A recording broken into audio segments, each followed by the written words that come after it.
It all begins in a library where Saku is reading a book. Just then a girl in a bunny costume passes by. He suddenly noticed and gets up, only to notice the bunny girl was roaming around. It was quite clear she was invisible to everyone, but he could see her clearly. As she walks up to Saku, he kept staring her. When she asks, "Can you see me?" he nods, after which she leaves, but he calls her and recognizes her as Maya, a senior at his school, after which they legit introduces themselves. But before Saku could say anything, she warns him to forget everything he saw and stay away from her.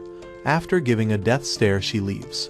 The next morning, he wonders, how should he forget her? Meanwhile, he tell his sister Kay, who is sleeping hugging him, to wake up. He tell her to stay away. After getting up, he tell her that now she is a teenager, so she should stop sneaking into his bed. Later, in the train, Saku asks his friend Kuni if he liked the bunny girls. He denies. Then Saku says, "That means you love them, don't you?" He smiles. After that, they reach to school and starts walking in. Saku spots Mai and asks Kuni, "Can you see her too?" He confirms that he can, then says that she is a celebrity. So Saku says he was surprised that she goes to the same school as us, but Kuni tell him that she is way out of your league. But Scout says, "I didn't say I like her. I was just thinking that she is always alone." Just then Kuni's girlfriend, Saki, arrives and drags him away. While staring at Scout ladder at the classroom, he thinks about what Kuni said about Mai, that last year she was busy in her acting career. She just attended few classes. She came in the middle of the last year, that's why she doesn't have any friends. Later, while sitting over a bench, Saku is eating a sandwich. Just then, Saki gets there and confronts him, telling him to stay away from Kuni because of his bad reputation and rumors around him. But Saku remarks back like a Chad and taunts her, which irritates her and she leaves. Saku then notices his classmates sitting and chatting. Later, after the school, he walks out towards the station where he spots Mai, where a man tries to take a photo of her. Saku steps up and blocks the shot to protect Mai. The man tries to argue, but then leaves. Mai thanks him for the help. Saku says he wasn't that loud and says, "All these things must really wears you out." She says yes, it does. Just then there is a call from her manager, but the train arrives so she doesn't pick. They both ends up riding home together, and Saku mentions that he couldn't forget her in bunny suit. She asks, "Did you fantasize me?" Scrolling down her phone, she asks, "There were rumors about you, that you along with your classmates were hospitalized after a fight." She then shows him the post, and he says he has no idea who posted that, because he doesn't have any phone. When she asks why, he says, "Once I got mad and threw it in the ocean." She then asks, "Do you have friends?" He says, "Yes, I do." He asks her, "What did you hear about my rumor?" She tell him she thinks he didn't do anything, because no one would get back to school with any repercussion. He tell her, "That's true, but no one really believes it nowadays, so it's worthless to fight." She then sees a poster on the train, and starts thinking something. Just then asks, "No, you should tell me something about yesterday." Mai then tells him that she has been famous since a long time, and got her first role when she was 6, and was very prevalent in public eyes. But since it was good at first, it became worse with time, because she attracted attention everywhere, and sometimes she wished no one knew her. And one day that wish came true. It all started at the aquarium, where people stopped seeing her completely. At first she thought it's just a coincidence, and that people are busy seeing fish. But when the waiter didn't notice her at the cafe, even when she wished him, she realized no one can see her. Saku asked, You sure you weren't banned from cafe?" She denies, and put her foot on his, and says, "But after sometimes people started seeing me as usual, so she went to different places to test if people can still see her. That's why she wore that bunny dress that day, to tests." She then walks up to a shop and order a cream bun, but again, no one hears her. She repeat, but still no response. Seeing this, Saku walks ahead and orders for her. While walking back, she asks him, "Do you really believe in my crazy story?" He says he even know what's it called, puberty syndrome. She stops for a sec and looks at him, amazed. To show her the proofs, he stops by his apartment and invites her in to show her something, after which they gets in. And once they get into his room, she says, "Your room seems clean." When he pronounce her name, she hold his tie and says, "You shouldn't call me that." After which he start taking off his shirt, and Mai thinks he's gonna get freaky, so she shouts. But she gets shocked when she notices a big scar on his chest.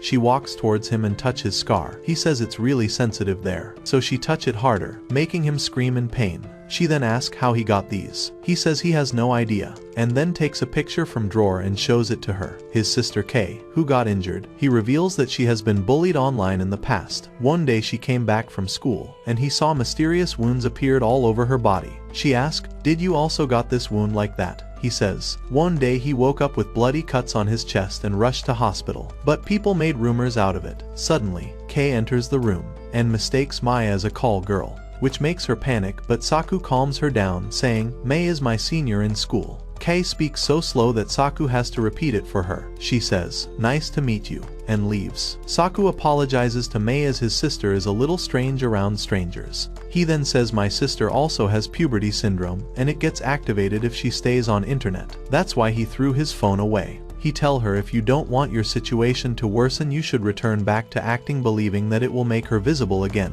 He assumes she wants to go back in acting anyway, but his opinion angers her, so she leaves the apartment. He chases after her to return her bunny suit, but she angrily tells Saku to keep it. After that, Mai didn't come to school, and feeling bad for upsetting her, Saku digs into why she left acting, but found nothing. Later on his part-time job, he asks Kuni if he knows why Mai left acting. He says, it probably impacted her studies. That's why. After that, a news reporter named Fumi comes there. As Saku comes to her, he asks, "What do you want?" She hand him her card. She says, "I want to know about the rumor about him," but he refuses to tell and asks her to leave. She says, "I would like to see your scar," but he refuses. Then, he asks her, "Do you know why Mai left her acting career?" She says she can dig up things for him. The next day, Saku talks to Futa, his other friend. She asks him about Mai, but he says it's nothing. She hands him over a bottle that she is making in a laboratory. That's when he asks her, "Do you think invisibility can be real?" She says, "If you talking about puberty syndrome, I am against it, because it can't be logically explained." He says, "Is it possible that you don't see me even if I am sitting here?" She tell him that something only exists when observed. After that he leaves, and wonders Mai was only seen when she was in her acting career. He then walks up to the shop and asks if she know who Mai is. She denies, and while coming back, he understands that Mai can get invisible completely, because no one recognize her. Realizing this, he runs panicking towards Mai, and spots her. He then walks towards her and says, "I am hungry." She says from last few days she can't order as she has become invisible to more and more people. He then gives her something to eat. Back to the day where he is reading his diary about May 6th. The next day, Saku visits Futa again in the laboratory, where she explains him about the quantum physics by putting a cat radiator and bottle in a box. She then says wait for 30 minutes to see, and asks what do you think would happen to the cat. He says, it's 50-50, cat can be alive or dead. She then opens the box, and says yes, cat will be half dead and half alive. Saku says, is it same with people, until they are observed. Few days later, Saku and Mai goes to grocery shopping, but no one else can see her. He asks Mai, how does a carrot looks to the people who can't see you? She says, everything she touches disappears as soon as she comes in contact with it. He asks her what if I hold you, as an experiment. She denies, but he extends his hand to her, so she grabs his hand and holds it, but he teases her, so she pulls out her hands but then suddenly holds him back, surprising him. After shopping, Saku is eager to see her apartment, but she denies to let him in, still upset from his opinion that she should return to acting. She says, you don't know the real reason I quit. But Saku reveals that he does know. He reveals that 3 years ago, she didn't want to shoot on swimsuit, but her mom agreed to contract, which caused real rift between you and your mom. Enraged, Mai slaps him, and tell him to shut up. Memories floods back of her mom, exploiting her for money, and she did that photo shoot against her will. But Saku tells her that this pain should be her reason to return and not run away. He tell her you should get back in acting. She then asks how he got the information about her. Embarrassed, he stays quiet. She then pulls his cheeks and asks again. So he tell her a news anchor named Nan told him. She recalls working with her. She asks him, did you give up anything in exchange of my information? He says yes. I have her the picture of my scar. Hearing this, she scolds him that now media will wreck him up. Acting quickly, she asks Nan's number and calls her, sitting at her cabin. Nan, who is making news about Saku's scar, asks Mai, how do you know him? She says he is my junior, and tell her not to show his scar anywhere, and in return she will give an interview to her. When she returned back to showbiz, while walking back, Mai admits that Saku was right when he said that she loves acting and wants to continue it. Then they arrive to her apartment building, which to his surprise is right next to his. She then apologizes for slapping him earlier and invites him to hang out this Sunday. but she insists that it isn't a date. Before leaving, Mai warns him not to be a second late. That night, Saku takes a bath and thinks that Mai finally decided to get back to acting, and screams in excitement for his upcoming date. But Kei rushes, worried about his scream. That weekend he gets ready for meeting Mai, while Kei takes a look at him. While on his way to meet Mai, he spots a little girl crying alone in the park, and goes to help her as she lost her mom. But before he could do anything, a random girl kicks him, accusing him of kidnapping the girl. However, the little defends him, after which she apologizes to him for what she did, even offered him to kick her to make it even. And Saku literally kicked her, but the police suddenly pops up. It ends with them getting detained, and after they are released, he rushes to meet Mai at the station, as he sees there is no one and thinks, of course she left. But then suddenly Mai scolds him for being hours late. He then turns around and jokingly says, Mai would never wait for any boy. You seems like an imposter, and then continues the date anyway. He then tell her why he got late, and she says, if she find out that he is lying, she will hit him hard. Eating a chocolate stick, she asks, why do you care about me, especially when everyone runs away from me? At first, he tell her that he wanna date her, but when she tell him to give straight answer, he says, I can't ignore your struggles, because when Kai, his sister, developed puberty syndrome, no one believed them, except for one person who actually listened to him. That's why he wants to be that person for her. But hearing him talking about a woman, Mai gets furious and storms off the train. Years ago, during the peak of Kai's puberty syndrome, Saku was depressed and met a girl named Shoko on the beach.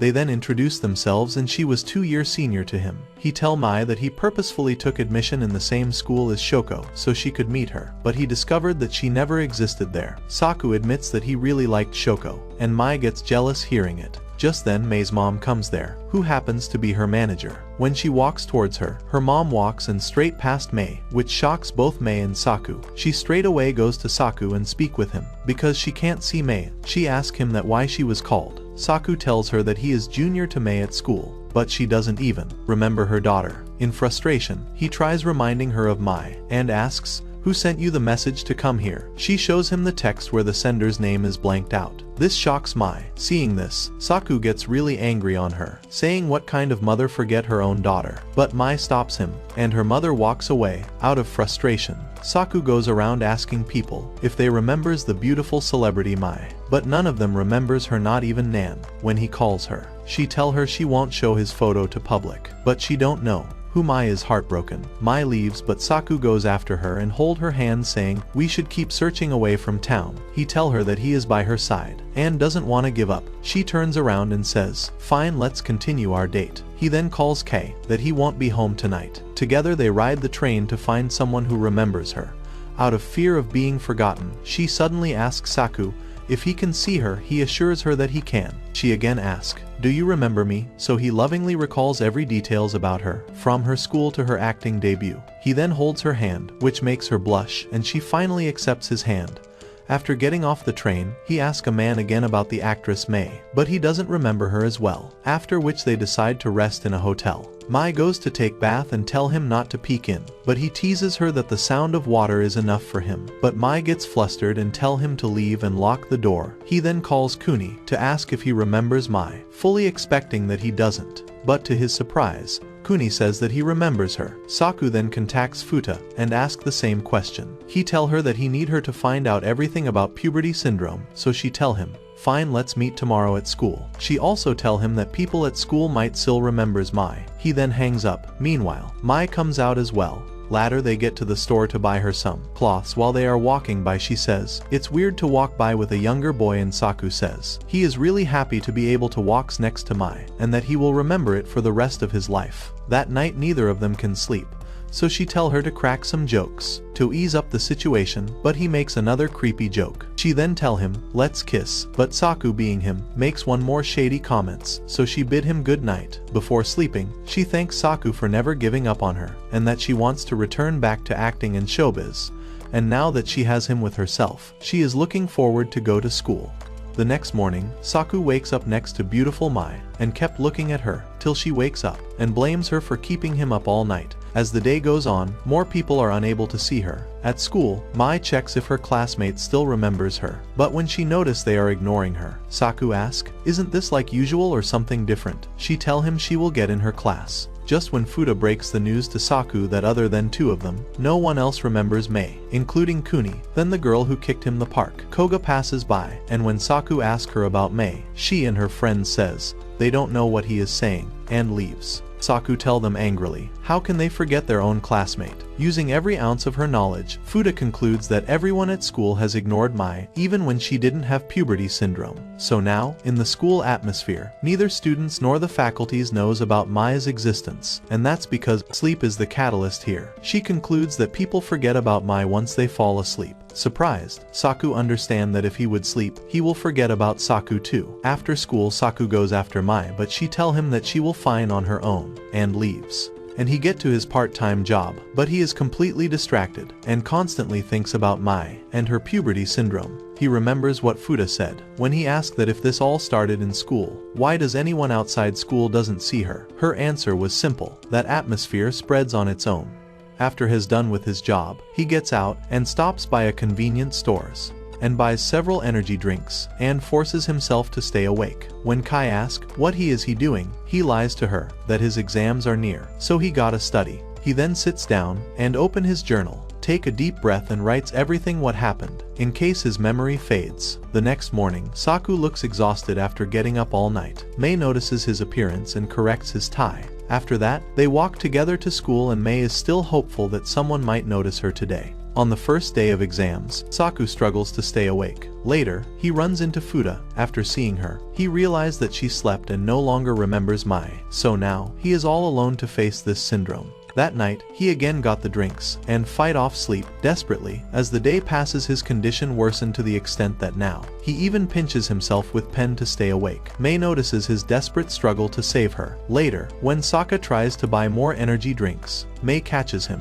and insists on helping him study. So, they get to his room, but he says he will study only if she wears the bunny costume. But she promises him that, if he scores good, she will reward him with a date. She pulls his cheeks, telling him not be over smart, and starts the lesson, and gives him an example for explaining the difference between security and guarantee. He can't resist teasing her, earning himself a smack with her notebook. Hers later, Saku starts drifting to sleep. He desperately tries to stay awake, but that's when it is revealed that Mai slipped sleeping pills into his drink. Tearfully, she pats his head and thanks him for everything he has done for her, and says that she will be fine. Finally whispers her goodbye to him, knowing he will forget her in the morning. The next morning, Kei wakes Saku up, telling him that he is going to be late for his exam. Just when he wakes up, a bunny costume falls from the bed. She immediately assumes that he brought it for her, which flusters her. After that, Saku opens his journal, and reads what he has written, that read this till end. Here, he has written everything about Mai, who he met a month ago. He gets all confused about what he is reading, but tries to believe what's written, but refuses to accept it fully. He heads to school, where Kuni comments that he is looking healthy today. Suddenly, he looks beside, feeling like someone is watching him. At school, Futa hands him a letter she found in her notebook. He opens it and it states about how existence depends on being observed. She then leaves, and he continues reading that, to make someone real, others must acknowledge them. The note urges Saku to create a reason for people to remember his love. At the classroom, the teacher arrives. During the exam, Saku struggles to remember the difference between security and guarantee. When suddenly, a flood of memories of a girl crashes into him, he finally remembers Mai, and tears starts falling from his eyes. The moments he spent with her gets clear in his memory, and he finally remembers the bunny girl. Overwhelmed, Saku bolts out of the classroom, determined to shatter everyone's ignorance and make them remembers the girl he loves. The same girl who teases him, and blushes when teased back, and the one who stole his heart. The one who was moody, stubborn but still adorable. He stops at an open field and gathers his courage to screams at the top of his lungs that this message is for Mai, that he loves her. People thinks it's a joke and ignores him, but he keeps shouting over and over again, declaring how much he loves her, how he wants to spend his life with her. His classmates pour out of their rooms.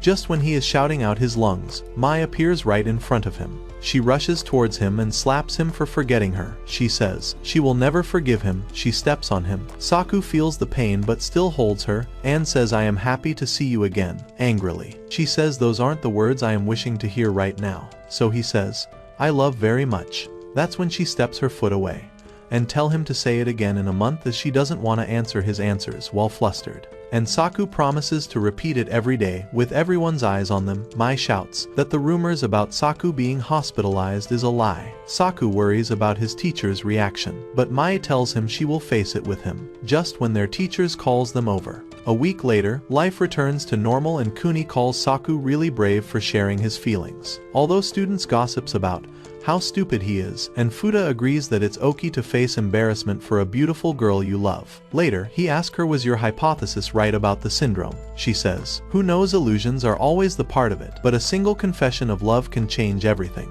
He smiles. Weeks later, Kae's watching the morning news that the Japanese team has won the football match. Saku steps out for the school. At school, Kuni mocks Saku for his chopped haircut and then talks about football. Meanwhile, Futa joins in the conversation. During lunch, Mai brings Saku a homemade meal after he teased her for being a terrible cook. They sit together, and after weeks of telling her that he loves her, he asks Mai to be his girlfriend. She ignores the question, saying she is tired of hearing him say that he loves her, and then quickly changes the topic and mentions that she has landed an acting role that includes a kissing scene. Saku tells her immediately to turns down the offer, but Ma says that she has already kissed him once. But when Saku says he doesn't remember, Ma is disappointed. He insists her to tell him the place and time, but she denies and asks him if he want to kiss again. He agrees instantly. Mai asks him to close his eyes and he does so, thinking he is gonna kiss her, but Mai leans close and pranks him instead, which disappoints him. After calming him down, she explains that the kiss in the role isn't hers, but it's another actress who will be doing it. He feels sad for not being treated properly and tells Mai that at this rate he will fall out of love. That shocks Mai. She requests him not to let that happen. Hearing that, Saku takes the chance to ask again, will you be my girlfriend? While blushing heavily, Mai agrees. The next morning, Kae once again watches the same news of Japan beating Germany in football. Saku notices something weird, but Kae doesn't. At school, Kuni again mocks Saku's haircut and Futa joins in the conversation, which makes Saku suspicious, and he asks, didn't we have this conversation yesterday? But they both doesn't remember. As the day continues, Saku realizes everything is repeating. From his teachers' lecture to his classmates' gossips. At lunch he eats with Mai again, and when she responds like yesterday, he skips ahead by teasing her first and directly asks her to be his girlfriend again, and gets the same answer from him. Later, Saku sees a man confessing his love to Koga, offering her to be his girlfriend, but Saku ignores it and walks away. The next day, the same events repeats, confirming a time loop. Saku asks Futa for her advice, and she suspects his old puberty syndrome. He tells her that he is stuck in time, but she shows him her phone where the date and day is changed, which means only Saku is stuck on this time loop, not others. She suspects that Saku is acting like a Laplace demon, who repeats the day to fix something that keeps failing. Like if you configure the position of atoms, you can legit see the future, which is nearly impossible for any human to do. But that demon have that tendency to calculate the position of atom and take a peek in the future. So she says, you need to look into the same day for someone who's acting differently. So Saku starts observing people, but wonders, how in this world will he find someone who's acting different? Thinking about it, he enters Mei's classroom and finds Kaga acting weird. When he confronts her, he realizes she is his Laplace demon and asks her how many times she lived the same day, and Koga, relieved, someone else notices too, admits she has no idea what's happening. Saku then asks her if anything painful has happened lately, but Koga dismisses him. He wonders that this could be a puberty syndrome. Meanwhile, Koga started using her phone. Seeing this, he snatched her phone away, saying, don't use it when I am talking. He gives her phone back, and then asks again, did something painful happen to you? She says she gained a pound weight, but he dismisses it, saying that's not the case. Suddenly she drags Saku under the table to hide from someone, and they stay quiet until the guy leaves. Koga then explains that the man is Misa, and her friend Renee has crush on him. They used to go to basketball court to see him, but Misa has liking for Koga, but she knows that he only date for fun, so she doesn't have interest in him.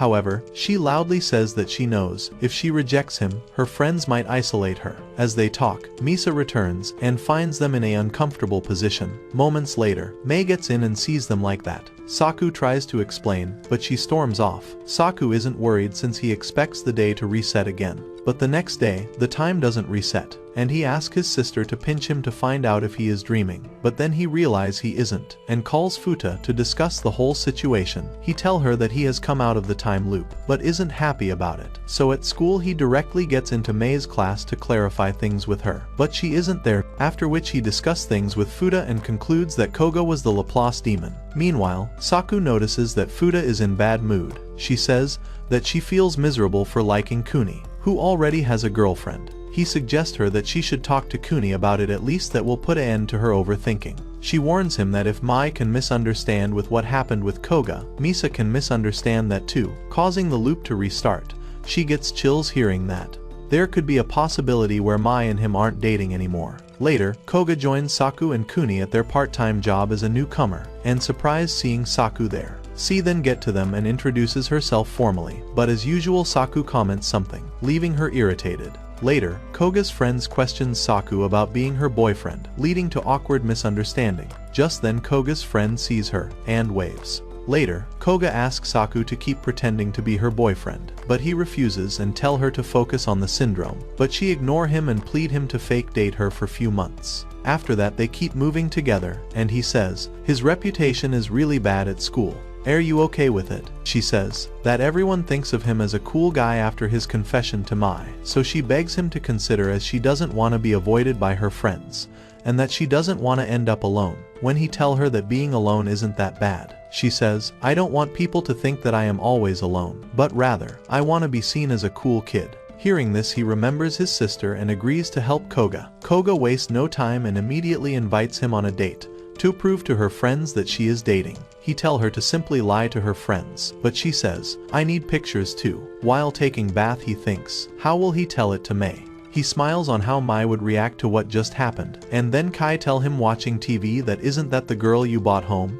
He agrees it's Mai in the soft drink commercial. Later the doorbell rings and it's Mai, who arrives at his apartment, demanding an explanation for what happened between him and Koga. Mai forces Saku to kneel down. After he explains everything, she understands the situation, but she still suspects that he is hiding something, and asks him, what are you hiding? He then explains that Koga's struggle reminds him of his own sister, and doesn't want Koga to end up alone, and rejected like his sister once was. Mai lets Saku off the hook, and let him fake date Koga. He thanks her for that. But before doing so, she demands that Saku prove that he is loyal to her. Saku tries showing affection by hugging her, but she kicks him away. When he suggests going on a date, she turns him down because of work. Instead, she hands him a bag containing a dress. She got it for Kai, hoping it will inspire her to get out of the house. When Saku opens the door, Kei is standing there trying to eavesdrop on them. He then brings her inside, and gives her the dress, and Mai insists her to try it on. So she puts on the dress, and thanks Mai. She then nervously says if she can call her Mai, and gets happy when Mai agrees to it. Later, Saku expresses his gratitude to Mai for being kind to his sister, but Mai warns him that she hopes his fake girlfriend Koga doesn't comes in between. But he assures her that he only have eyes for her, after which she leaves. The next day, Saku asks Kuni about Misa, and learns that Misa is a famous football player and quite famous among girls, who already has a girlfriend, but uses them just for fun. Saku gets surprised to know Misa has a girlfriend, since he was hitting on Koga too. Later, he waits over a bench for Koga, and when she comes, he compliments her saying, you look cute. She then asks for his phone number, but he smugly says he doesn't have a phone. This shocks her. Then on the train, Koga yawns, and when asked, she says she was up all night chatting with her friends and watching videos. Saku calls her dumb for doing that, but she insists that she needs to follow the trends so that she doesn't get left behind. Then they visit an aquarium where Koga keenly watches the fishes and takes the pictures with Saku, where Saku looks like he is dead inside. Then they look at some penguins, and looking at the penguin who doesn't care a lot, she says, he is just like you, but she realizes that she is the completely opposite one, who just follows her friends. Afterwards, Koga opens up about her past, saying she wasn't like this back in middle school. She was plain and only clanged her style after moving to Tokyo to fit in. She says, I changed my hairs, wore makeup, but despite liking her new self, she still feels fake. But Saku reassures her that she is whoever she chooses to be and she should embrace herself. While talking, Koga sees a classmate of her, Wayane, and move towards her. After that, Koga asks her if she is looking for something, so she says yes. I lost my phone strap.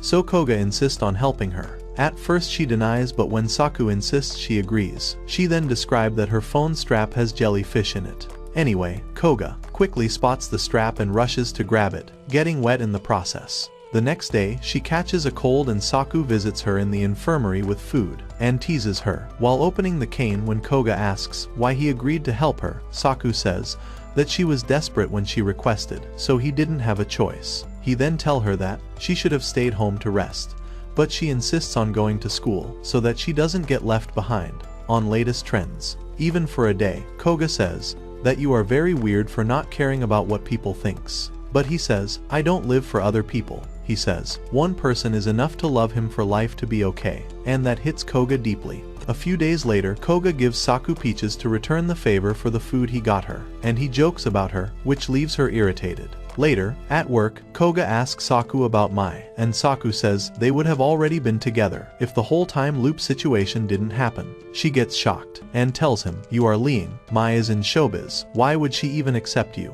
Then Koga asks if Mai ever said she loves him, and Saku says she hasn't, so Koga teases him that his love is just one isdid. That night, Mai calls just to hear his voice. He's thrilled. They flirt and teases each other. She asks him about his date, and gets a little jealous. And then they talk about future plans and Saku jokes about becoming Santa Claus, so he only have to work one day in a year. The next day, Kuni visits Futa, making her nervous, and he asks about Saku, if he's there, and when Saku walks in to see the scene, he quickly leaves, making Futa panic because she doesn't want Kuni to notice her feelings for him. Seeing them busy, Kuni leaves. Later they discussed about why the time loop stopped suddenly, and concludes that HS Laplace Demon, who was throwing the dice to relive the life, seems content with the current version of her life, and that's how it stopped. After Kuni's girlfriend Saki comes there, and she confronts him again for talking to Kuni and also asks what's with Futa. She seems to talk a lot with Kuni, but Saku sarcastically mocks her, which angers her more, and she leaves.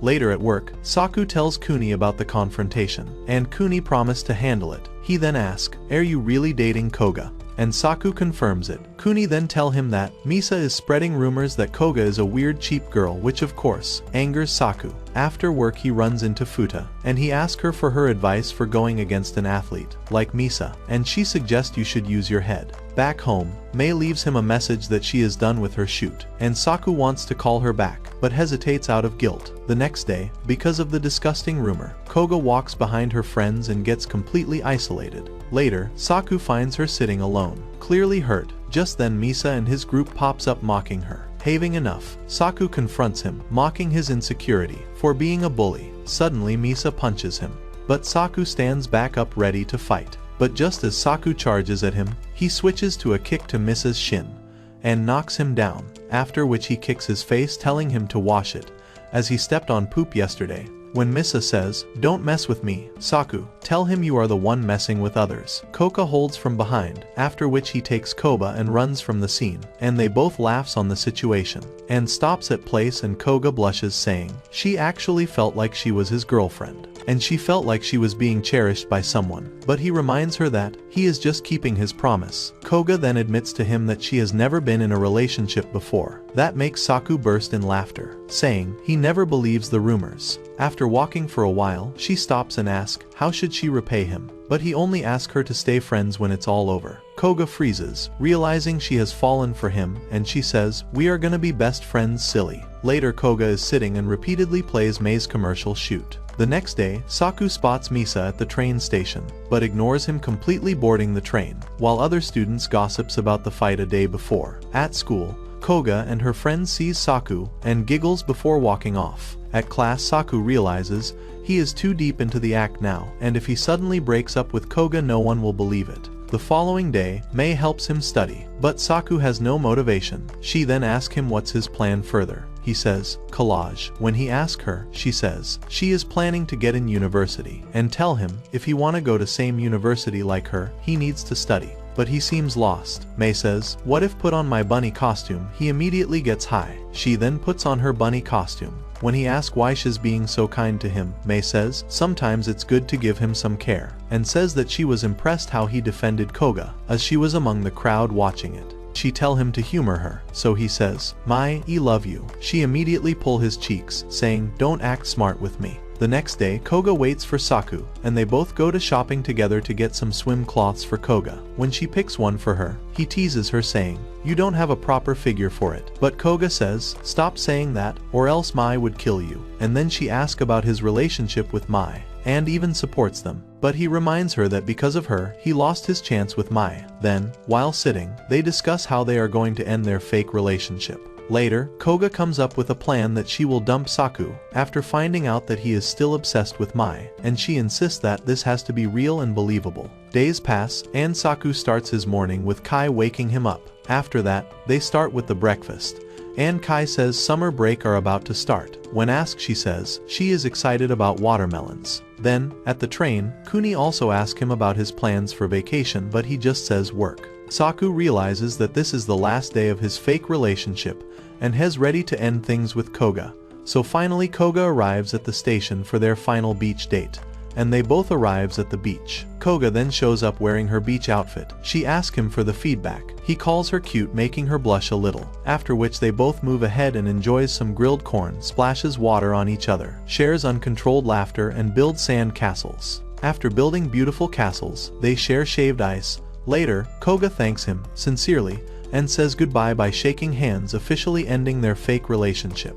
After that, she gets up and wish him luck for dating Mai. The next day, Kai wakes Saku up again. He tells her that summer vacation has started, but she instead that it's starting from tomorrow, so he quickly gets up and checks the date, just to realize that the day has restarted. He rushes to Kaz's classroom and asks her if she is experiencing the time loop again too, but she says no, confusing him. He consults Futa, who concludes that most probably Koga is lying. Futa explains that Koga might be reliving the day on purpose to keep spending time with him until he falls for her. Saku ends up repeating the same beach date, grilled corn, splashing water, building sand castles, and shaved ice over and over again. By the fourth restart, at the train he asks Kuni some hypothetical question about his own situations, but he says he doesn't bother to ask someone for their feelings. When the day follows up the same way for fourth time, Saku is certain that Koga is lying, so this time, he changes the plan and takes her to a different town. They sightsee, snack, and visit a temple,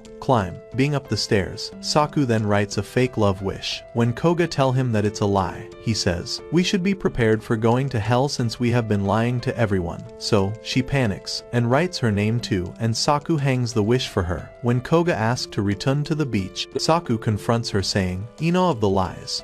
You really think I wouldn't notice?" She acts like she doesn't understands anything. He tells her straight that, no matter how many times you keep rolling the time, lies won't becomes reality, and I won't feel anything for you. He categorically says that he loves Mai, and that won't change even after a million date with her. Rain starts pouring and Koga breaks down. She confessed that she believed that she could change his feelings, but she was wrong. She says that every time the loop restarted, she fell deeper for him, but understands that he only loves Mai. She breaks down in tears and blames Saku for being too nice with her. That filled her with excitement. She shouts, because she is hurt, saying, I feel terrible to do this to you, Scow. She says that my only wish now is to be friends with you, but Saku tells her to stop lying to herself and say what she actually feel. While trembling, Koga finally shouts the truth that she loves him, finally letting out all her emotions and breaking the loop of the time. The next morning, Japan beats Germany in football once again, and Saku realizes that Koga has reset everything. At school, he repeats his confession to Mai. She responds coldly, but Saku plays it the same way as before, leading to the same adorable result of Mai blushing and agreeing to be his girlfriend. Saku then asks Mai to tell him how she feels about him, and Mai answers by kissing his cheeks, confessing her love. After that, Saku comes down with a smile and sees Koga with Misa, but this time she confidently rejects him and says that she already loves an idiot. When Saku asks who she meant, she says it's him, and says that he owes her for ruining her social life. But Saku promises to stay her friend, and she smiles at that. And then the days unfolded like before. Koga gets hired in the restaurant. Mai gave a dress to Kei, and after that Mai heads for her acting shoot. After she came, she tortured him wearing bunny girl outfit. While discussing it with Futa, Saku notices Koga walking home alone, only to see that she met her new friends, who accepts her for who she is. Futa theorizes that he and Koga were linked when their atoms somehow collided. Afterwards, Saku finally walks home with Mai, no officially together. As they stroll through rain, they pass through a mysterious girl who's protecting a cat under her umbrella. Saku stops by to help, saying he will get the cat to his apartment. When he looks at the girl, he realizes in shock that the girl is none other than Shoko. The meeting brings Saku back to when they first met at beach, and while she tries to talk to him, Saku kept trying to ignore her. However, she kept trying, and that became an important memory for him. Back in present, Saku wakes up and finds Kai in his bed, and tell her to stay away. Weeks has passed since his reunion with Shoko. he realizes that the girl he met that day was his first crush with the same name too, but she doesn't seem to remember anything about him. Ever since the meeting, Shoko has been visiting Saku's place to see the cat she saved because he adopted the cat to accompany his own cat to play. Kai watches the two, jealous, suspecting that Saku wants another little sister to replace her, but Saku assures her that his only little sister is her. Kai asks, "Who is she then?" He thinks for a moment and then asks Shoko if she has any siblings, but she denies, so he decides to talk to Futa about it. Elsewhere, Futa is taking her pictures, and Saku calls her. When they meet up, Saku is stunned by how different and much more attractive she looks without her glasses. When he asks about her uniform, she says, "I am heading to school." Saku then tells her that he met Shoko, which surprises her to know that she is real. But he says that this Shoko he met is different from the one he fell for. She says that there are myths that everyone has a doppelganger, but she tells him that as long as nothing bad has happened, he should continue living his life. Afterwards, they walk past a poster for a firework festival, which reminds Saku of the same festival they went last year, and he suggests her she should wear a kimono this time, but she gets disgusted by his suggestion and walks away. Later, at work, Saku meets Kuni and they discusses about their girlfriends, and Saku vents about how Mai is away from him for weeks for her job, and he is left alone. Just then, Koga arrives wearing a yukata, and Saku compliments her for looking cute. Then, when Saku starts working, Mai shows up to surprise him. He teases her for leaving him alone, and takes her order. Mai apologizes for being a bad girlfriend, who neglected her boyfriend for work. He accepts her apology, and says, "I am sure you will make that up for me." She steps on his foot saying, "Don't act smart." After work, they walk home together and Mai asks him about his first crush Shoko. He says that even after talking to Futa he has not figured it out. After walking a while, they spot Futa, unusually entering a shady internet cafe, so they decides to follow her. Trying to track her down, Saku calls Futa from Mana's phone and she answers it, and asks what's the problem. "Why are you calling me?" But to his surprise, Futa appears right before him without her phone, and seeing Saku, she quickly runs away. However, Saku catches her and then she begins to explain that from last 2 days, there are 2 Futas that exist, and this is all because puberty syndrome. She says, "I can't even go back home, because her duplicate one took over her house." Saku suggests that she should stay at his place, but Mai immediately refuses, and asks, "Will you be okay if my guy friends stay with me?" He denies, so she says, "I will stay at your place too." When they get back home, Kai points out that her brother is always bringing new girls home. When Saku introduces Futa as a friend, Kai introduces herself and her cats. He then tells Kai that Futa and Mai can share the room and Kai immediately suggests him to stay with her. But he refuses, saying, "I will sleep in living room." After that, Saku suggests Futa to take bath and freshen up. Then Futa takes bath, and Saku stays nearby asking her questions. He asks her if she is feeling okay about the puberty syndrome going on with her. She admits that she is very scared about the whole thing. When he asks, how is it possible to have a duplicate like this? She tells him it could be possible if quantum physics work in micro level. She tells him that if her blueprint of how real Futa is constructed, it could be possible to have her duplicate. When he asks how can they both exist simultaneously, she says that via teleportation in quantum, it's possible, and he agrees, as when he was at the internet cafe, he saw her at the same time he was speaking to other Futa on phone. That night, when Saku is sleeping in the living room, Mai pops up there to accompany him. When he asks what she is doing, she says she wanna be there with her boyfriend, after being away from him for so long. When he asks about Futa, she says Futa is sleeping, and asks, why are you more concerned about her? She feels sad that they won't go on a date on her day off, knowing that Saku will spend her day investigating Futa's duplicate. Saku asks her for a favor, and she knows it already that he is gonna ask her to watch over Futa while he investigate. How well she know him, and she pinches cheeks, but agrees afterwards. But he still asks Maya that she should reward him for leaving him alone, and she tell him that she won't mind if he initiates, hinting that he should kiss her. So Saku goes for it, but flops it by bumping her head, ruining the moment. But Mai assures him that they will have plenty of chances later, and leaves, while he roll up on his pillow out of disappointment. The next morning, everyone enjoys Mei's cooking. Kaze gets excited on how delicious food is, while Saku says we should have Mei cook for us every day. The doorbell rings, and Shoko arrives to visit the cats, noticing how popular Saku is with women's. He then introduces her to Futa. At school, Saku looks for the other Futa, but doesn't find her in the lab, and remembers it was the basketball match, so he finds her there watching Kuni plays basketball intensely. He teases her for fanboying over Kuni, and she says that she was just passing by.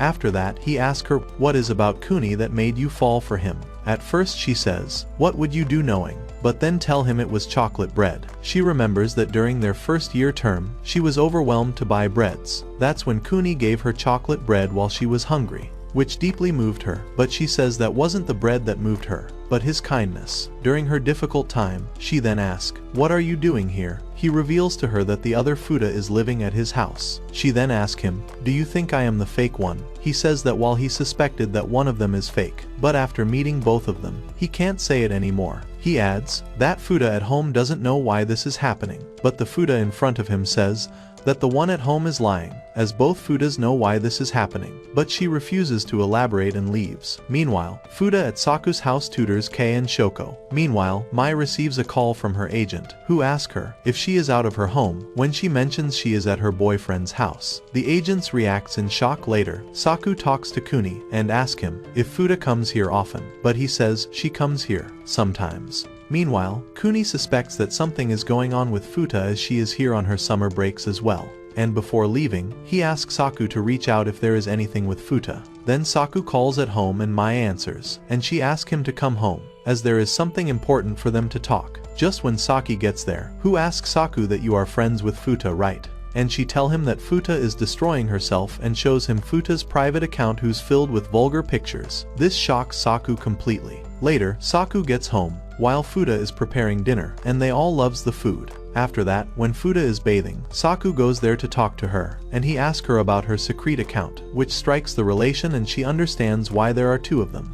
She admits that she first made the account before summer break, just to get some attention, and confessed that while she was growing up she had issues with her body type, and that made her extremely uncomfortable around boys. He asks, "Then why did you post those pictures?" She says, "Just to get attention in her attention-deprived life." But posting her pictures online filled her with disgust, and hence there was a conflict between her guilt and desire. That's why there was a split, as one Futa wanted attention but the other was in guilt. But she says that she really wished the other Futa to stop. So Saku promised her that he will help her out in this. Afterwards, Saku meets Mai, who's watching TV, and asks her what she wanna talk about. He panics when she reveals that agency has forbidden her from dating, or even seeing her boyfriend. She says that, "I wanted to discuss it with you before committing to the agency." He then tells her that we can't do anything about it now, and that maintaining some distance would be best for her entertainment career.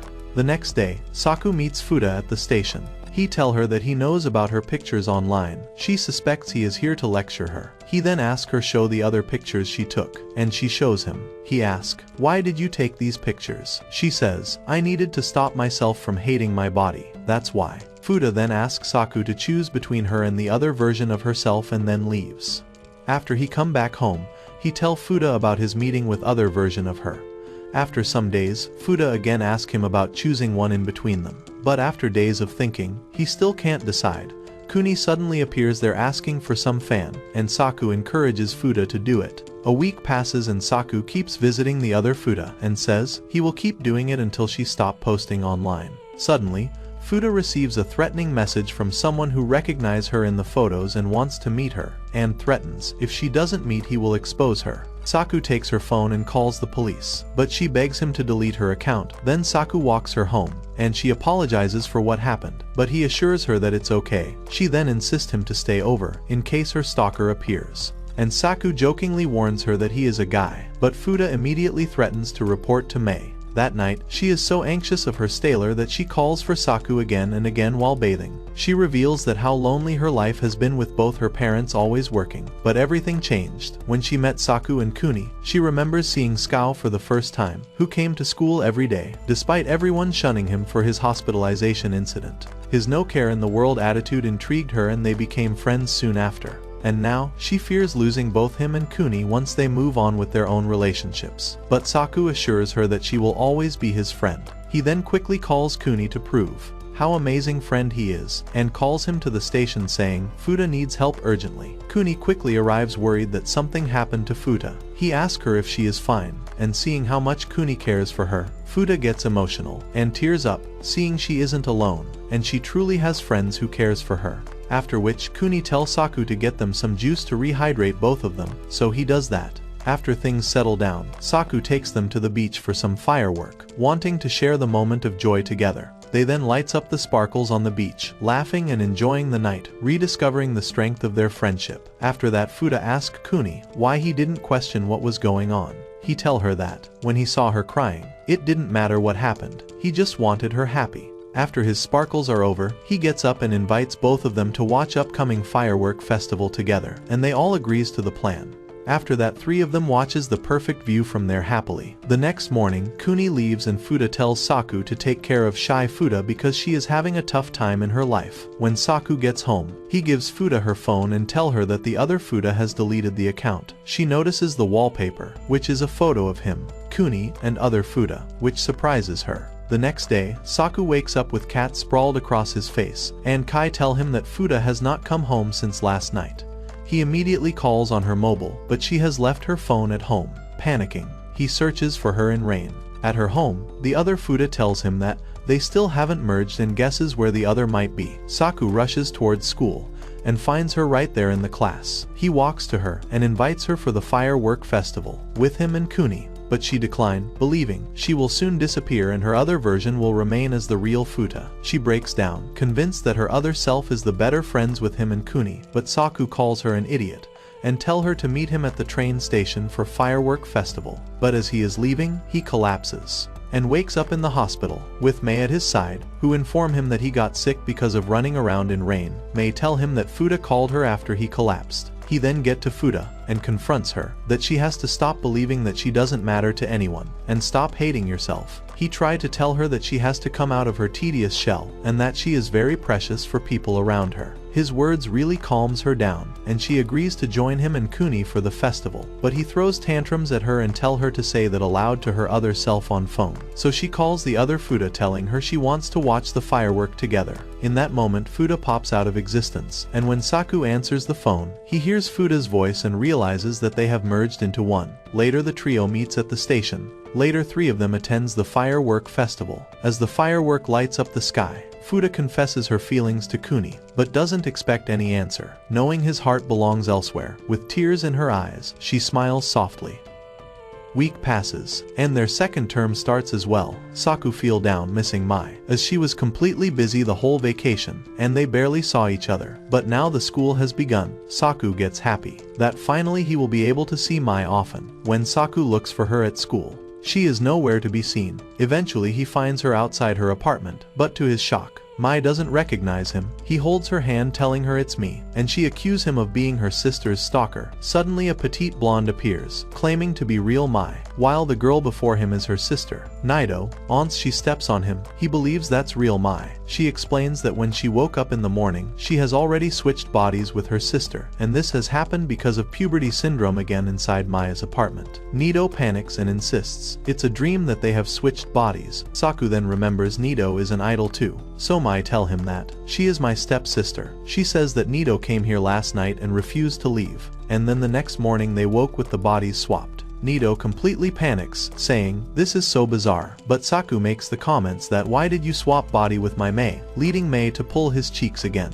Mai decides that until they get normal, they should be living each other's life. She then shows Nido the tight schedule she has to go through as Mai. Mai asks her about her schedule and she says she just have to do some photo shoot, but Nido says she needs help with commercial shoots. Meanwhile, Mai tells Saku that he can leave now, but Saku baffles. What about our meeting? Mai tell him we will meet tomorrow. The next morning, Saku wakes up by the cat again, and Kai gets jealous, saying it's her duty to wake big brother up.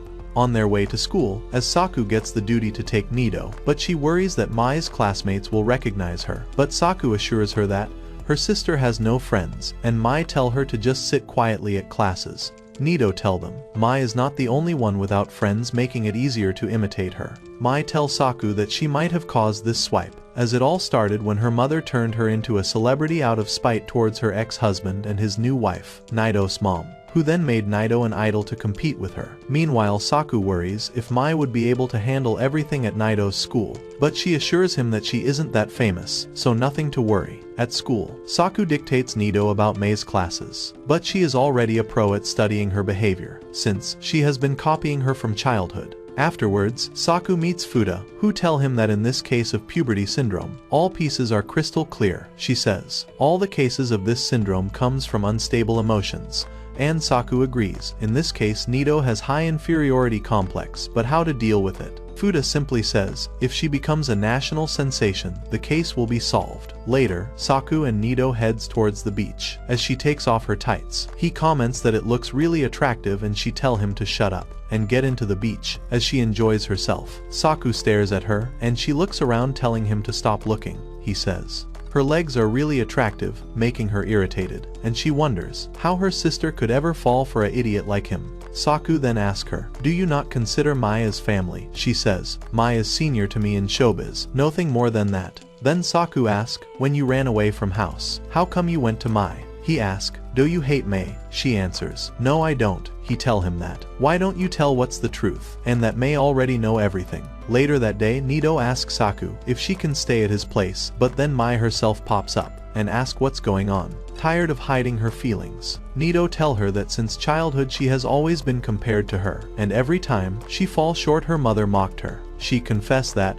when Mai was on hiatus, her own career began to rise, but then Mai came back to outshine her again, which frustrated her. She shouts at her that, I hate you for ruining everything for me, and accomplish everything like a piece of cake.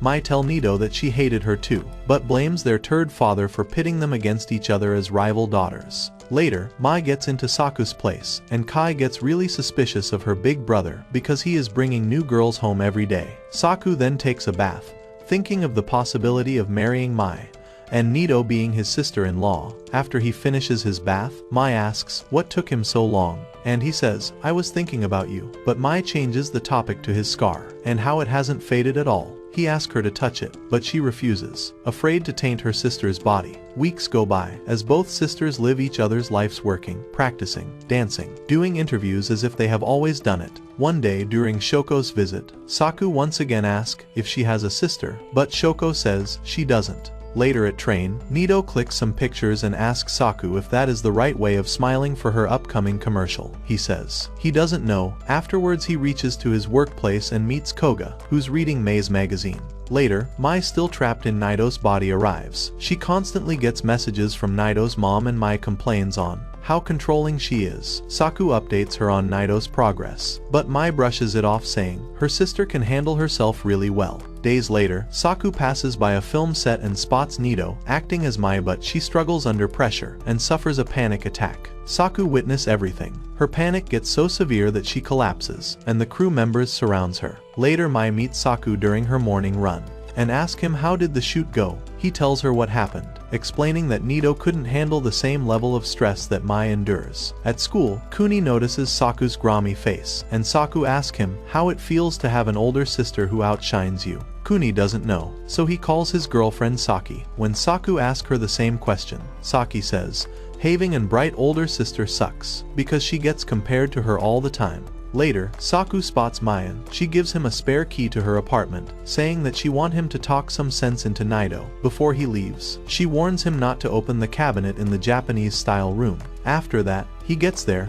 He reassures Nido that she did well despite fainting, and her sister Mai had lots of confidence in her. She smiles hearing it. He tells her that that's how she should smile instead of imitating Mai. While looking around the mess, Saku asks her if she is hungry, and when she says yes, he says he will cook something, and he tells her to freshen up as she takes bath. His curiosity gets the better of him, and he tries to open the forbidden cabinet.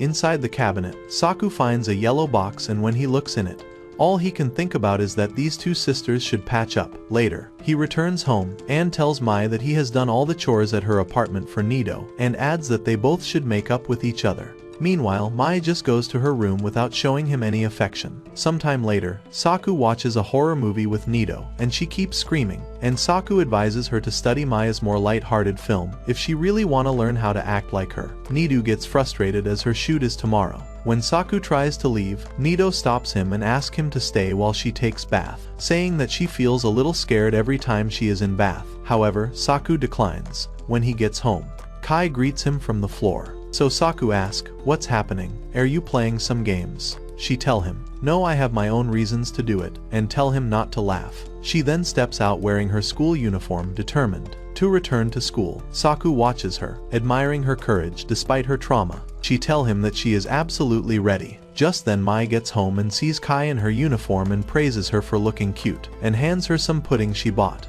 Then she gives Saku tickets for him and Naito to get to her upcoming idol show. Days later, Nito returns to the film set, and this time everything goes smoothly, earning her praises from the crew. From a distance, Saku watches her, after which he takes her to the beach and praises her performance, but she rejects his compliments, believing she is way behind her sister, saying, "I can't even handle the pressure like Mai." Irritated, she gets up. When Saku asks her, "What do you want? Don't you want to be like Mai anymore?" She says, "That's what I wanted in the past, but not sure anymore." Just then, Mai calls and Nito passes the phone to Saku, and she tells him that she received a voice message from his father. He then tells her about Nito's commercial shoot, which ended up well. Saku then gives Nito a ticket to Mai's concert, and it reminds her of the time she first met Mai, and how excited she felt back then, accepting that her sister Mai has always been so awesome. She snatches the ticket, and Nito dreams of creating her own identity and becoming lead singer so that her mom feels proud of her. Later, Nito asks Saku about his family. He asks her if she knows anything about his family, and she says that her sister has told her about it. She asks, does he have some grudges for his family as they left his sister Kai all by himself? But he says no, saying he understands his parents' situation. Later, Nito, who's still in Mei's body, meets Nito's mom, who asks her, "Where is Nito?" Her mom gets worried on where she is and asks her that she need her daughter back. That's when Nito realizes how much her mother cares for her. A few days later, Saku meets with his father. He asks about his mom, and his father says she is getting better. After the awkward silence between them, Saku tells his dad that Kei is also improving and wants to return to school. Saku then asks him, what's it like to be a father? His father panics, thinking, are you gonna be one? He denies, saying he just wanna know, so he says that to be a parent means facing new obstacles and experiences every day, and mentions an embarrassing story when Saku was born. Weeks later, Saku and Nito attends Mei's idol concert. The group performs with high energy that can light up anyone, and Nito watches in awe while the group dances actively. During intermission, the members talk and joke around about performing Commando to appease the crowd and makes them laugh. Then they perform another song with the same energy and performance, one by one, and when Mai performs, she outshines others, even saves one clumsy person from embarrassing herself. Nito watches in admiration, thinking Mai has prepared so much, and then it's time to find out who gets to be their next vocal lead. The girl announces the name, it's Nito. Everyone roars in celebration and cheers for her, except for Nito. After the show, Saku says it was really fun and sees a long line of people for autographs. Meanwhile, Nito sees her mother congratulating Mai and telling her that she is very proud of her, not knowing that's not her daughter. Nito gets really sad, seeing her mom being happy with Mai, and demands she wanna go to beach. After they reach to the beach, Nito runs inside the water, and Saku runs after her. She tries to drown herself, but Saku rushes and stops her as she breaks down, screaming that she doesn't belong in this world. He tells her that Mai would be devastated to lose her sister, but she refuses to believe it, convinced that Mai hates her, but Saku punches over the water, saying that is a lie. She asks for the proof, and he takes her back to Mei's apartment and opens the same box from the cabinet. Inside are the stacks of letters that Nito wrote to Mei over the years, proving how much Mei cherishes her. This breaks her in tears, and she admits that she wrote these letters when she was too young to understand. They have different mother, and she thought she was being just a nuisance and trouble for her sister. Suddenly Mai arrives. As she was listening everything, she says back then she had no time for anything at all that made her feel dizzy. And that's when her letter gave her the courage to keep working hard, even when she felt like quitting. She thanks Nito for everything and for being her sister. Overwhelmed, Nito burst into tears and screams, demanding why Mai can do everything better. Mai vents her frustration by slapping Saku, saying she can't risk damaging Nito's pretty face. Nito still says that even Mai's professionalism is top-notch and I can't compete with it. Discouraged, she sits down. Then Mai reveals that Nito's mom, despite her strictness, was trembling with worry over whether her daughter is truly happy or not. But Nito resists, saying, my mom never said that to me. Nito breaks down again, crying that all she wanted was to make her mother happy and love her sincerely. Mei hugs her tightly as Nito sobs. Finally, Nito let out all her feelings and apologizes to Mei. And in that moment, the two sisters finally reunite, and Nito understands that she doesn't have to be exactly like Mei to be liked by everyone. and they instantly switches back to their rightful bodies, and they celebrate. Saku is overjoyed to have his girlfriend back in her original form. The next day, Saku and Futa concludes that the body swap happened because Nido wanted to become like Mai. And Futa explains that Nido exactly wanted to be like Mai. That's the reason this happened. And while Mai herself felt envious of Nido for having a mother who truly cared, that's why she also switched to Nido's body. The next day, Saku heads to Mei's apartment, eager to get some time with her. But his plans falls apart when he learns that Nido will be living there too. Nido then thanks him for saving her at the beach and says she finally understands why Mei fell for him. Suddenly, Mei walks out with a bad news, saying their relationship has gone viral. Then it becomes the biggest news and the media starts bombarding Mai with questions about her boyfriend. But Mai praises Saku as her first high school lover. A reporter notices her cheeks getting red, and she says, "Of course, I will blush when you are asking about my first boyfriend," and apologizes for the inconvenience her directors has to go through. But they says they don't have any problem, after which Mei praises Saku saying, "He is the reason I came back to showbiz." She firmly tells the media to leave her lover out of the spotlight and respect his privacy. Watching Mei on the television, Kia gets inspired to better herself. A month later, things return to normal and Mei is relieved that the whole viral thing didn't go bad, while Saku appreciates her for handling the press so gracefully, and declares that he is the luckiest man alive to have her as his girlfriend. He asks Mai if she feels the same. Mai tells him that she loves him more than he could ever realize, after which they part ways for the day. After reaching home, Saku gets a letter from Shoko asking to meet, and he gets a feeling that it's from the real Shoko, his first ever crush. Saku then visits Futa for the same reason and shows her the letter and asks how should he handle it. Futa advises him to tell Mai first, but he hesitates, saying if the roles were revered, he would have felt betrayed if Mai met her old crush. Suddenly, Futa confesses that she has already texted Mai everything, and Mai bursts in to talk to Saku, but to his surprise, she sweetly tells him to be back by 6 in the evening after meeting Shoko, which confuses him, since she isn't jealous. Mei explains that she is also curious about two Shokos and also the part that Shoko saved her boyfriend during his low time, so she says, "You should go." Also she says, though none of it is fun for her, but she also doesn't want him to regret not meeting Shoko ever. Amazed by her maturity, Saku leaps to the window and screams, "Mei, I love you," embarrassing her completely. She tells him to show his love in a different way, so he tries to kiss her, but she pushes him away saying, "Why do you think I will kiss you when you are meeting your crush?" Later, on their way home, Kei's old friend, Kono, pops up and asks to speak with Saku, while Mai suggests them to talk somewhere else in private. Saku tells Mai to wait on the beach while he talks to Kono. When Saku asks how did she find out about him, she says she saw his photo on the newspaper. After which she confesses that she feels guilty for not stopping Kai's bullying and informs him that after Kai left school, bullies were rusticated from school. But still, she feels burdened by guilt and asks him if Kei is doing fine. Saku says she is fine. Kono then asks if she can meet her, but Saku refuses, worried it might open old wounds. At beach, Saku tells Mai to let's go home, but she asks, "Are you not gonna wait for Shoko?" He says it's already too late, but he says he will tell Shoko what he wanted to, and writes a message in the sand for Shoko, saying he has a girlfriend now, which makes Maya smile. Back home, Saku tells Kei that Mai is gonna cook for us tonight. She gets happy hearing it, but tell him that she has to announce something. Excited, Kei shows Saku her goals for the years. From stepping out of the house to eating out, Saku reads them and finds that most her goals involves him, but the one that stands out to Saku is that she wants to go back to school touched. He encourages her to take small steps and suggests visiting pandas first, which excites her even more. At dinner, Mai cooks the meal so delicious that Kei is inspired and vows to cook like her. Suddenly the phone rings, and it is from Shoko. When Saku picks up, it turns out to be other Shoko. When he asks if she sent the letter, she denies it. While they are doing the chores, Kai asks if she can answer the call from Shoko next time. When Mai asks why you want to do it, she says it's the part of her goals for the year. Impressed by her determination, Mai suggests practicing by answering a call from her. When the phone rings again, Kai trembles, but musters the courage to answer and Mai congratulates her for being brave. But Kai suddenly collapses with a fever, and even then she smiles sweetly and says that she can't wait to go outside to see pandas.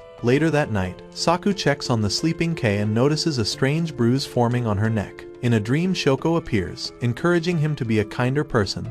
Saku wakes up from the dream with tears in his eyes. Days later, Saku seems lost at workplace and Koga checks on him, asking if he is okay. But Saku, as always, tries to charm his way out of her concern. But Koga can't be fooled, so she asks him to help her lift the beer tank. And when he does so, she counts down, lifting it up using Mississippi, which catches him off guard. Embarrassed, she admits she says that line often and feels awkward, after which they lift the tank. When Saku gets home, he finds Kai answering a phone call from Mai. Then Mai tells Saku that Kai seems to be working a lot better, and he thanks her for caring about his sister, and she tells him that Kai has an announcement to make, after which Kai proudly shows him step-by-step plan to prepare herself to go outside, which starts with picking a cute outfit, which Saku sees as a big step forward. She tells him that it's a perfect plan and I will follow this, after which she sees a lot of cute outfits of Mai, and Mai then shows her a cute dress and asks her to that on. Later, Saku gets home and sees Kai wearing a beautiful dress, and she tells me that she is ready to step out. He then picks the shoes for her and she puts it on.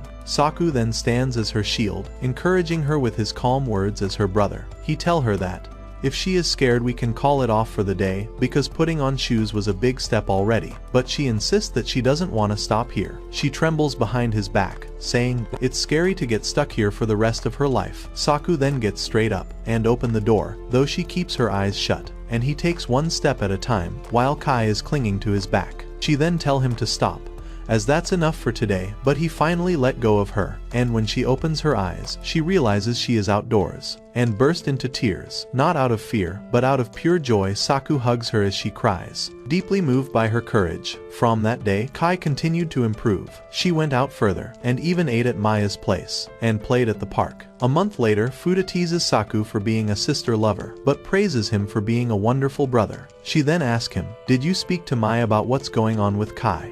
He stays quiet. Later, Kei rides a train with everyone and clings to her brother, afraid of strangers. Saku gently tells her to look outside, and she is amazed to see the ocean again after so long. Afterwards, they all enjoys a peaceful picnic on the beach, laughing, enjoying and playing with ball together. Suddenly, Kono appears, but Kei hides behind her brother and doesn't recognize her old friend, and Saku quietly explains to them that Kei has no memories of her past. 2 years ago, Saku gets to Kai's room to wake her up for school, but when she gets up she was unable to recognize who he was, or even where she was. The doctors concluded that Kai is suffering from a stress-induced dissociative disorder, causing her to lose her sense of identity and all her memories. Back at present, Saku tells Mai and Nido that Kei erased the memories of being bullied at school to protect her own heart. At first, Saku could hardly bring himself to speak to her, but still he mustered his courage to talk to her and gave her a new anime series book she was excited for. She takes it but doesn't remember anything. The difference between the old and new Kei was, she eats with different chopsticks, talks differently, even walks in a different way. Everything about new Kei was different than old one, until one day, Saku comes home to find Kei is covered in wounds and bruises. He rushes to his mom, just to see that his mom is slowly breaking down, mentally unable to accept her daughter's condition. One night, Saku suddenly felt a sharp pain across his chest. Blood starts coming, and he saw a scar on his chest. No one believed his story at the hospital. The doctors dismissed his story, claiming he has done it to himself for attention. Desperate and alone, Saku sneaked out of the hospital. That's when he met Shoko, who listened to him and believed every bit of his story. From then, he kept meeting Shoko on the beach and asked why did she believed in his story when no one else believed. That's when Shoko shared an important lesson about how everyone lives in their own unique world.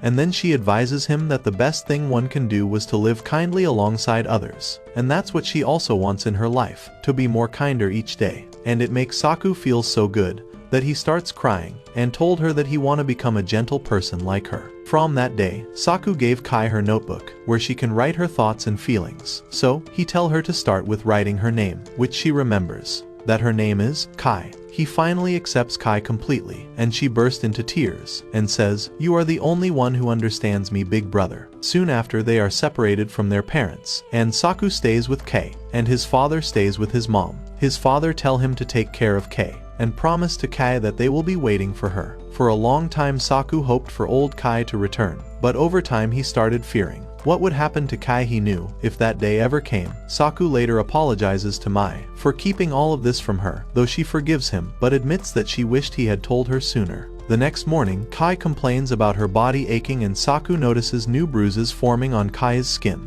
Later, Saku learns that Mai will be leaving for a film shoot far away, but she tells him she will be back soon, and tell him to call if anything goes wrong. When Saku returns home, Kai is trying on her old school uniform, asking him to take her outside again, because she doesn't want to ruin her momentum of going out. He then gives her some pudding, which makes her even more happier. But she then feels weird not remembering Kono, who was once her friend. Saku tells her that he can tell her everything, if she wants, but she admits that she is scared to know people who knew the old Kei. Anyway, he tells her that Kono was her friend since kindergarten and gives her a book Kono left for Kei to read. When she opens it, she finds a note inside, and when she opens it, it triggers her memory of Kono and she collapses on the spot.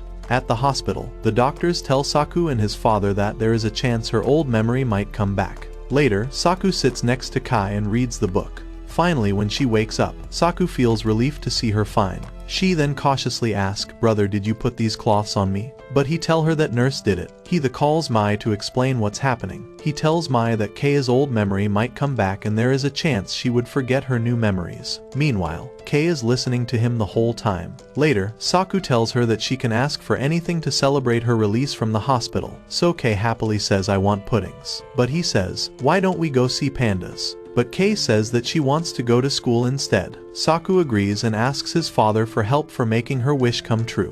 His father agrees but asks Saku that after all this is settles, he would like to meet his girlfriend. Saku promises to do it later. The next day, he sees off Mai, who will be gone for her job for a couple of weeks, and she says that she will call him, so he promises to wait for her call every night after she leaves. Nito asks if he is scared about Kai's condition, and he admits that as her big brother, it's his job to always look stronger, even though he is terrified when she is suffering. Hearing that, Nito feels touched and apologizes for asking too much. Later, a school counselor visits Saku's place to meet Kai, and she gives her advice to ease her into how to visit school again, and motivates her for keep improving. Kai then shows her the goal book she has been making. Seeing that, she smiles, and Kai gets determined to go to school. The next day, with complete bravery, Kai steps outside of their apartment building and heads to school on her own feet with Saku at her side. But when she hears students laughing, she panics and hides behind Saku, thinking they are mocking her. So he tells her to stop and give up for the day, and continue it tomorrow. But she resists, saying she wanna do it today only. He tries to convince her, but notices her bruise spurting. Seeing this, Saku smiles and tells her to relax for today, but she refuses, running off. And when he tries to hold her hard, saying, "It's okay, take it slow," she screams, "I don't have time to take things slow."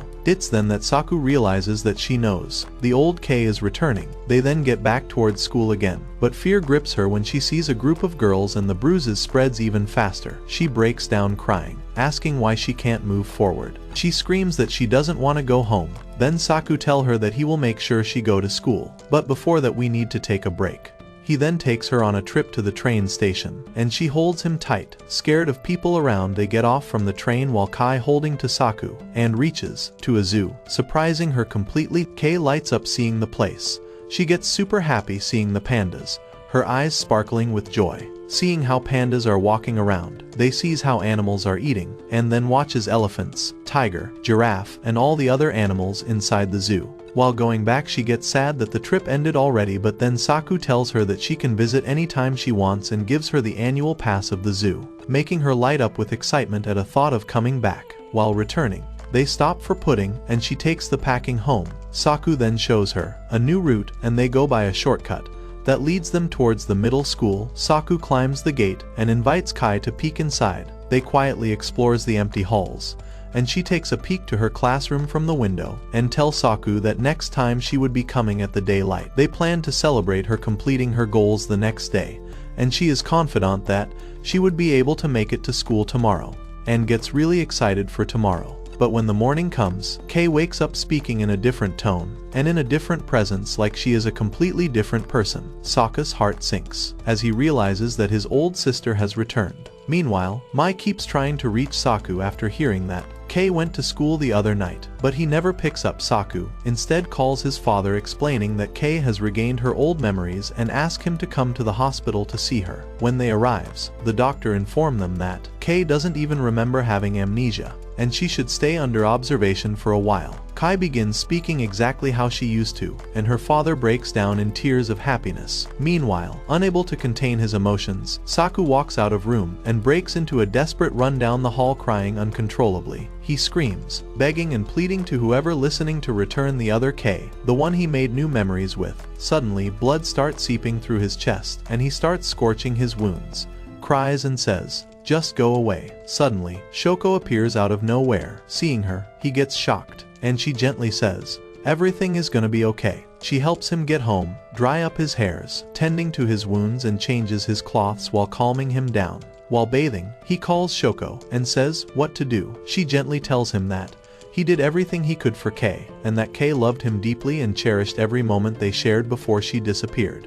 She tells him not to feel low because for Kei, having him on her side was the ultimate happiness, and to prove it, she opens Kaya's diary and begins reading aloud. In it, Kai wrote everything, starting with her name and about her family, and writes about how isolated she felt on the bed of that hospital, while seeing her father discussing with doctors about her illness. And then she moved out of the hospital and was allowed to pick things of her choice, as she was moving with Saku. So she bought her fox and cats along, at her new house, at the house where her brother understood her completely. She writes about watching her brother grow. He enters in middle school and then joined his part-time job, gets her a television to watch Panda, and even getting a stunning girlfriend named Mai, who is such a wonderful person. She writes about every incident, from letting Futa stay at their house to Nido coming in. She even writes about Saku's emotions on how he feels terrible that he couldn't save his little sister from bullying, and worries he would feel the same once she is gone. That's why she created her list of goals so that she can achieve them together with him,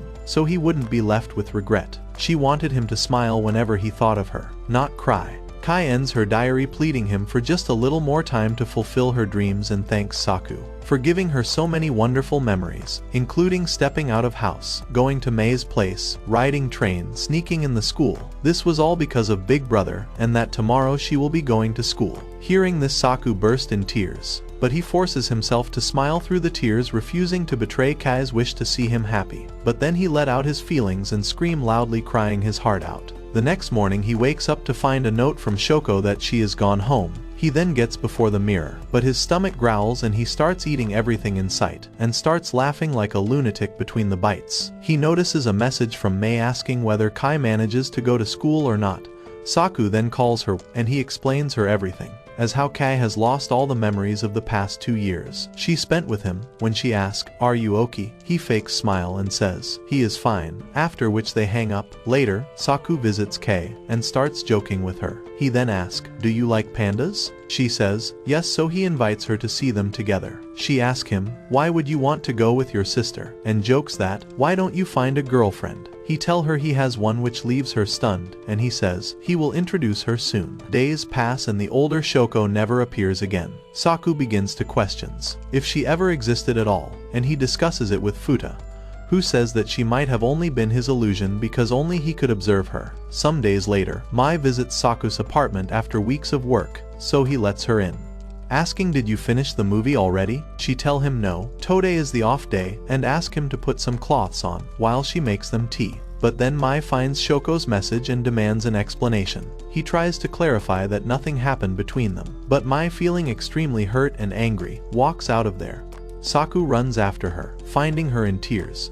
He tries to console her, but she rejects his advances and leaves. From that moment, Saku becomes a hollow shell within himself, and his friends notices the emptiness in his eyes. Later, after work, he runs into Nido. She scolds him harshly, calling his stupid head, who is thoughtless for what he did. He tells her that Mei is misunderstanding the whole situation, but she tells him it isn't about that, because Mei trusts him completely. But all she wanted was to cheer him up during his hardest days, and prioritized him even though it is her birthday today. Her words snap Saku back to life. He snatches her phone to book a ticket and rushes to the station, riding the train and running through the city, until he reaches her film set when she sees him, and she pulls him into her car and says she had an idea that he would come since Nido told her about it, so she asks her staff to arrange him a room. While Saku wishes her happy birthday, when they reaches, her manager who's driving the car tell her to enjoy the date. Then, as they gaze the city skyline together, Saku gives a part of her jacket to her and apologizes for everything she has to go through because of him. And she apologizes as well for not being near him while he needed her the most.